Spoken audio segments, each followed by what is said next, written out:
Confidence in the triple gem leads to the threefold training. Of all the groups, classifications or systems of practice that are derived from the 8 path factors, the one that is considered the most basic or all-inclusive, and which is used as a standard for spiritual practice, is the system of the threefold training, Tiso Sikha. The threefold training is derived from the path, and in essence they are the same. The path is a system for living a virtuous life.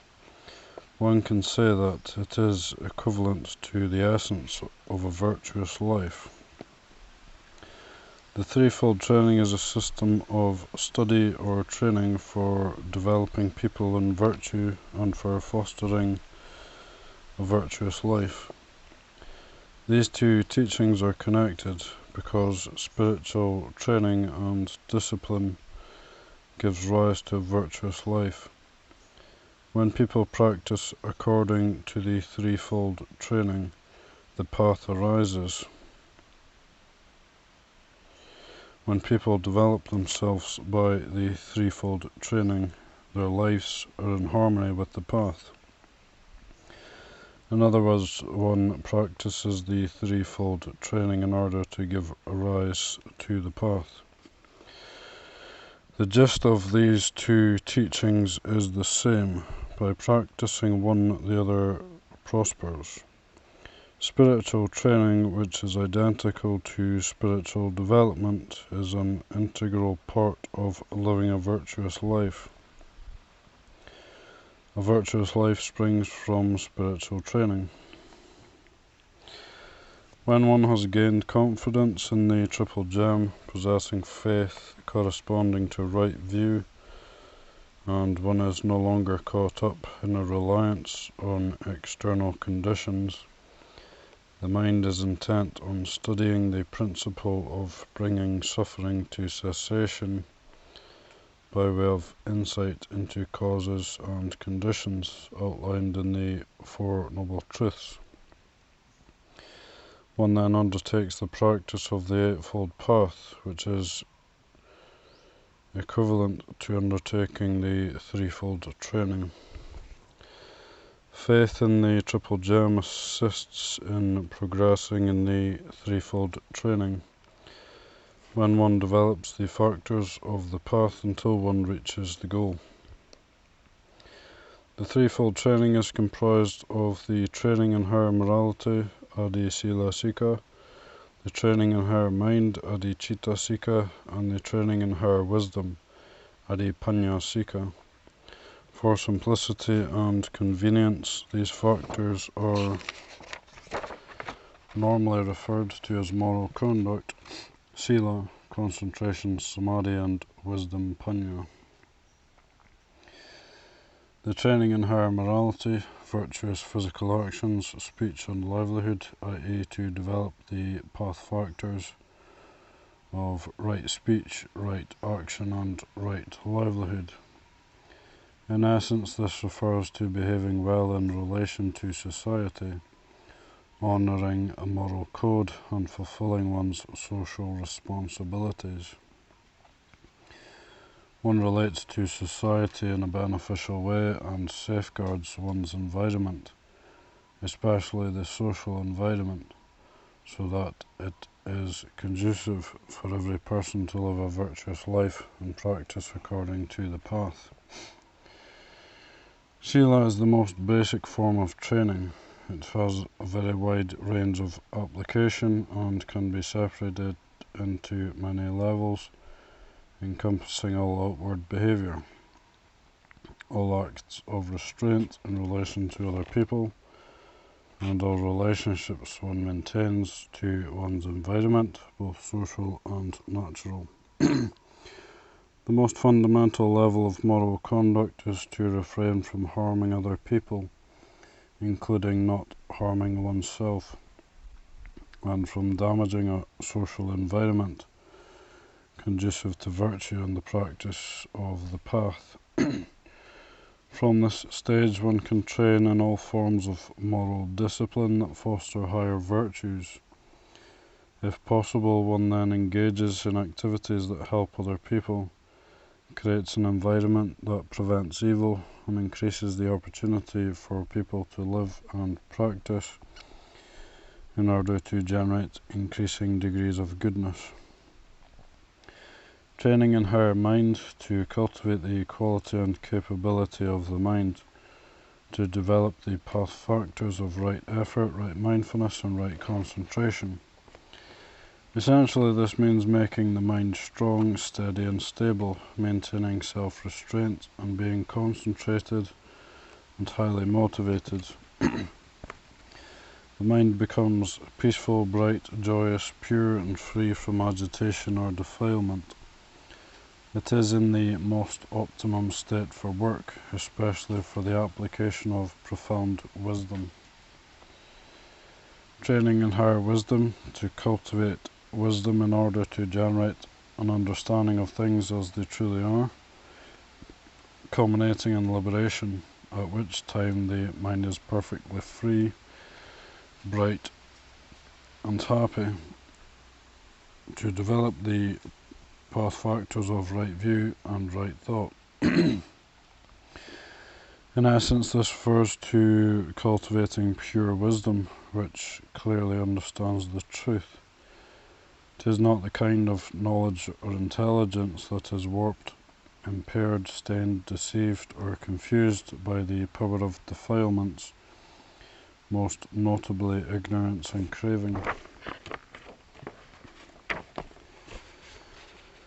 As a basis, developing this higher wisdom requires the training in cleansing and brightening the mind. At the same time, however, when pure wisdom arises, the mind becomes decidedly more tranquil, stable, pure, and bright.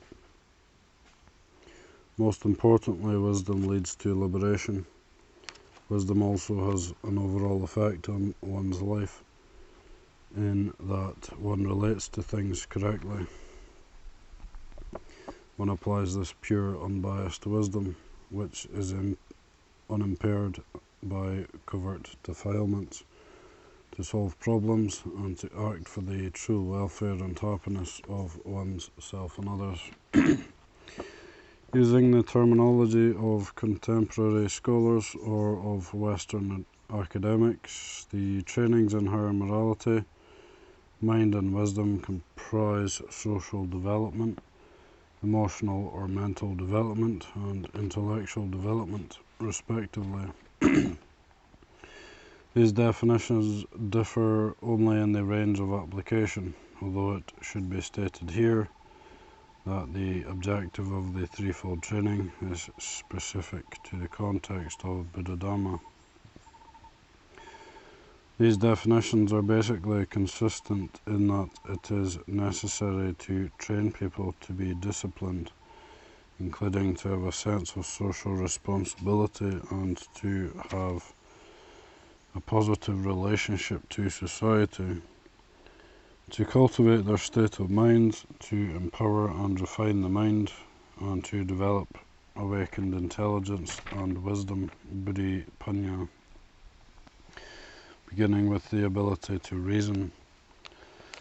Modern theories of human development agree that these three levels of training are interrelated and mutually supportive, confirming, for instance, that reasoned intelligence assists the development of one's overall state of mind, strengthens one's sense of discipline, and increases a sense of social responsibility. These three trainings, or the three forms of human development, must therefore be practiced in unison.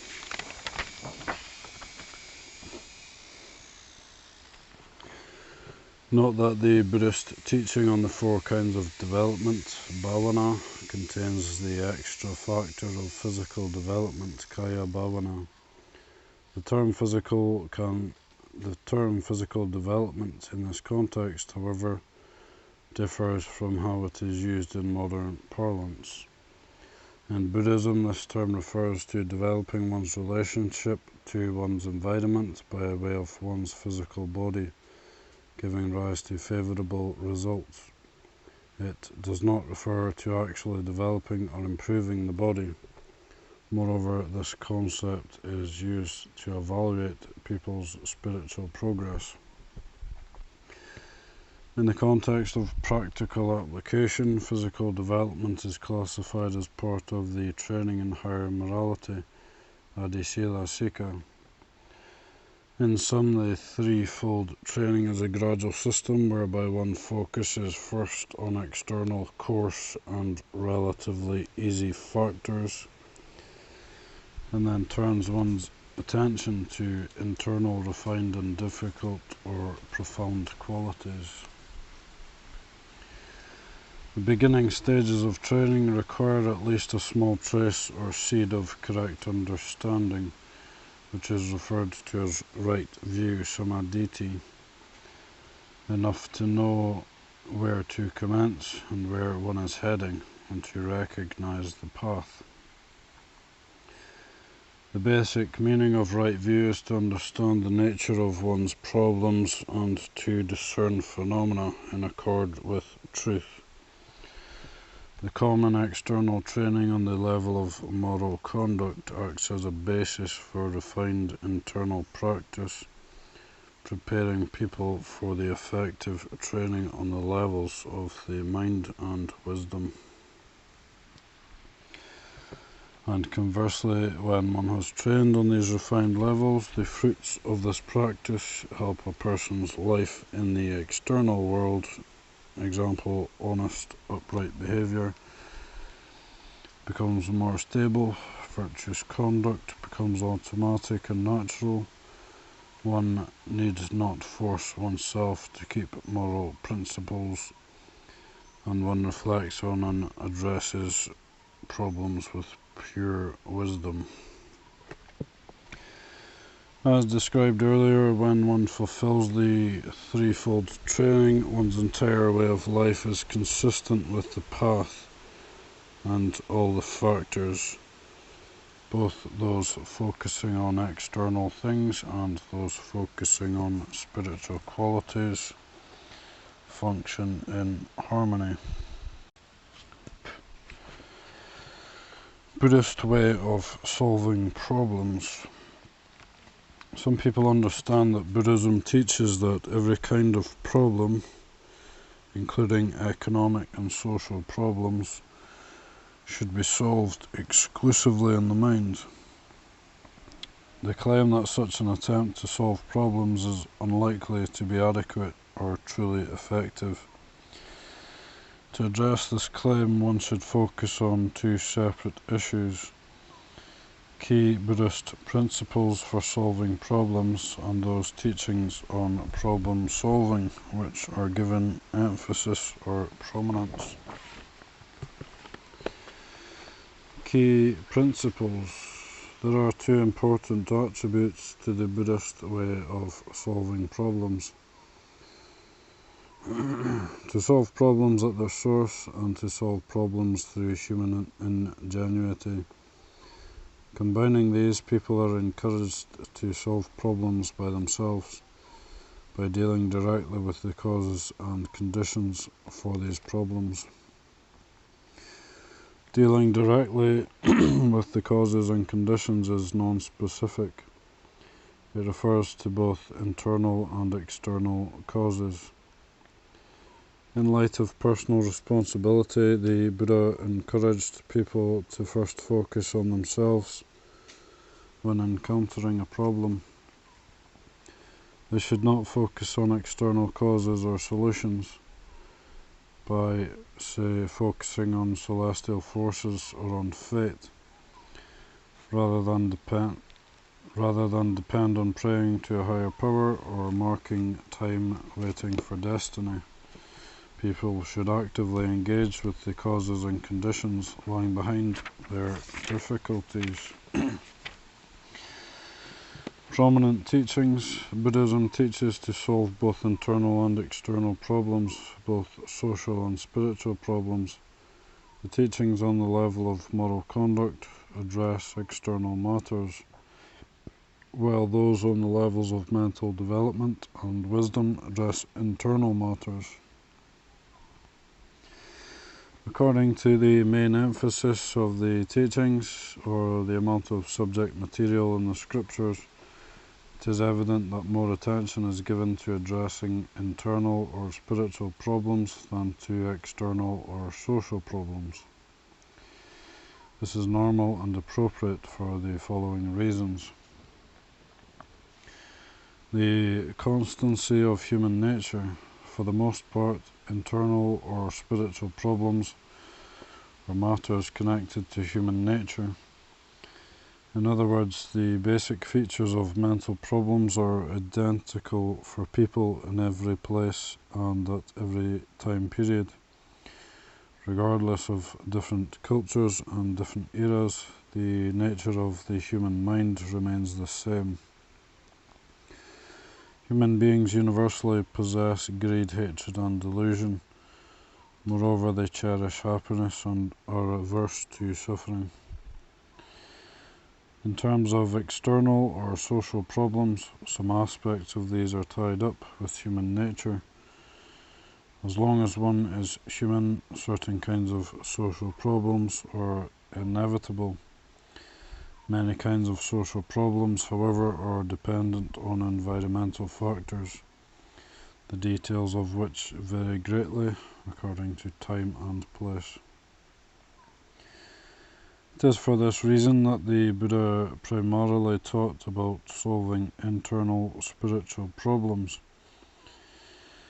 As for teachings on moral conduct and solving external problems, the Buddha taught general principles that are linked to human nature. Example, to abstain from harming others through body or speech, through physical injury, or by violating others' possessions or cherished objects, and to offer mutual assistance and support.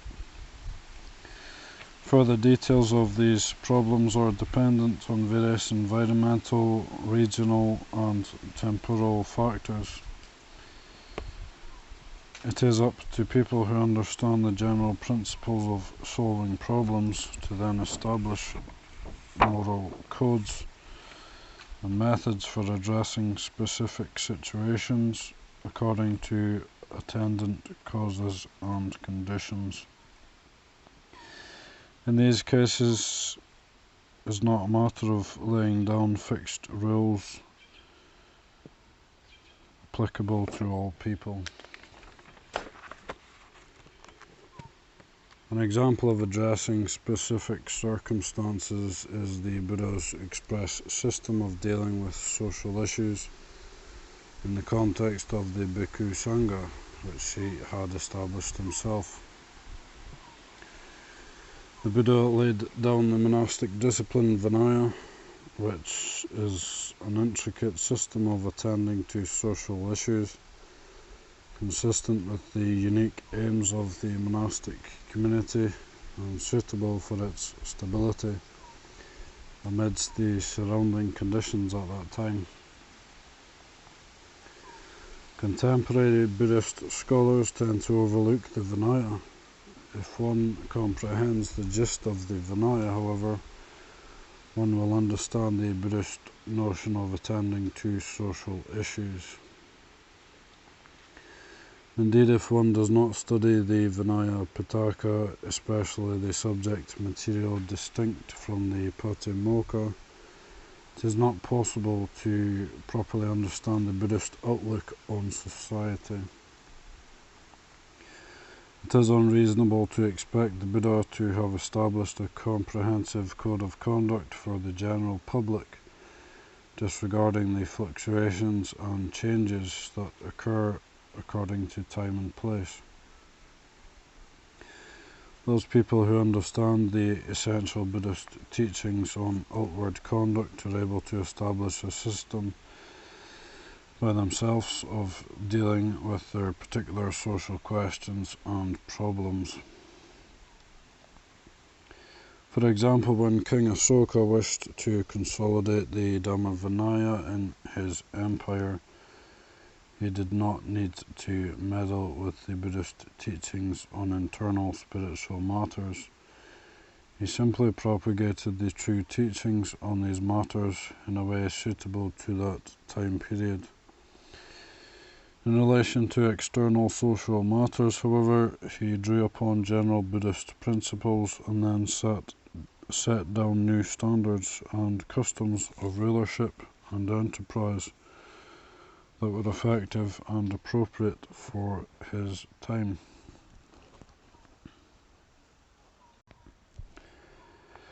Similarly, in Thailand, in relation to traditions of royal governance, general Buddhist teachings on the responsibilities of the monarchy have been determined as the essential principles, and their meaning interpreted to suit the contemporary era. Examples for such teachings include the 10 royal virtues, Rajadhamma, the 12 duties of a great ruler, Chakravarti Vata, the 4 royal acts of service, Raja Sanghavatu, and the 5 strengths, Bala of a king. Likewise, systems of government administration have been formed and established appropriate to the specific time and place. Prioritization and unique understanding. The solving of external social problems is generally seen as a priority by academics and by various scholarly institutions. On the contrary, spiritual matters and the development of human wisdom gets relatively little attention by scholars, who often do not appreciate its significance. Buddhism considers spiritual matters to be of vital importance. The more these matters are neglected by general scholarly circles, the more attention they deserve. Moreover, Buddhism offers a unique insight into these matters. Profundity, complexity, and true importance. Spiritual matters are profound, refined, and much more difficult to comprehend than external problems. In comparison to social issues, it may take 10 times longer to explain spiritual matters, which need to be repeatedly underscored. For this reason, it is normal that the scriptures contain more teachings on spiritual matters. Furthermore, the Buddha considered spiritual well-being to be the true purpose of human life. Having been born as a human being, one should try and reach this state of well-being and not live one's life in vain. People generally do not recognize the importance and subtleties of spirituality, and thus its details need to be reiterated and emphasized. Moreover, people are already keenly engaged in seeking external or material well-being. Even if one does not stress this form of well-being, it will still be sought after. The interconnectedness of all facets of life. All human problems, both internal and external, have an impact on each other, and when solving these problems, all areas of a person's life must be taken into account and be in tune with one another. An understanding of this is especially valuable when one recognizes that a person's spiritual life is of chief and fundamental importance and plays a crucial role in solving external problems. If the mind is infatuated with something, for example, one does not see associated problems accurately. When thinking is dominated by ignorance and craving, or when it is distorted by conceit and fixed opinions, one is unable to reflect on problems correctly. Besides solving problems in a wrong manner, one may intensify them or create new problems. For this reason, cleansing the mind and purifying wisdom, clearing up distortion and prejudice, is necessary for solving all kinds of problems, internal and external, irrespective of time and place. If people are unable to address internal spiritual problems, they will be unable to effectively solve external social problems. But if they can resolve fundamental spiritual problems, the task of dealing with external problems will be greatly simplified. Their skill and readiness to address all kinds of problems will be enhanced. Different levels of conducting one's life. Buddhism recognizes that human society consists of people at different stages of spiritual development. Moreover, it recognizes distinctions in how people live. For example, the difference between the lay community and the monastic sangha, which provides an opportunity for certain individuals to voluntarily live a unique way of life. The life of a layperson emphasizes social relationships and earning a livelihood. The monastic life emphasizes spiritual practice. Although the Vinaya provides methods for addressing social issues, the monastic life gives relatively more emphasis to a person's internal life. For this reason, it would be inappropriate to use the teachings addressed to monks as a measuring stick for the universal Buddhist outlook on dealing with problems. The nature of all sentient beings. One tenet of Buddhism is that human beings rely on spiritual cultivation. At any one time, it is natural that different individuals are at varying levels of development in terms of physical development, social development, mental development, and wisdom development. Different people thus have different needs, both in terms of material needs and spiritual needs. They also have different requirements in relation to happiness. It is important that one acknowledges the differences between people and recognizes how people exist at varying stages of spiritual development. It is unrealistic and unhelpful to expect people to all be the same. Individuals in position of leadership and responsibility should see the material, social, and intellectual needs of people in their communities in a way that is fair and just. In this way, all individuals who are naturally at different stages of development will abide in peace and happiness. And vitally, one needs to satisfy the shared need of all human beings of requiring spiritual development. One needs to establish social frameworks, even on a global scale, that are conducive and favourable to the spiritual development of all people, so that they have the opportunity to realize the highest goals of the spiritual life, even to the point of cultivating perfect wisdom. If one fulfills these requirements, one is in harmony with the principles of Buddhism. In sum, Buddhism teaches people to solve problems by themselves, by dealing directly with their causes and conditions, and this injunction is non-specific. It covers both internal and external problems according to the circumstances. Generally speaking, the formal study of the arts and sciences and other academic pursuits focus solely on solving external problems. They almost completely neglect spiritual matters, which results in incomplete or defective solutions for human dilemmas. One can say that the Buddhist way of solving problems does not exclusively deal with either internal or external matters, but that it begins its focus inwardly and then moves outward. One must solve all problems, both internal and external, and solve them at their root causes.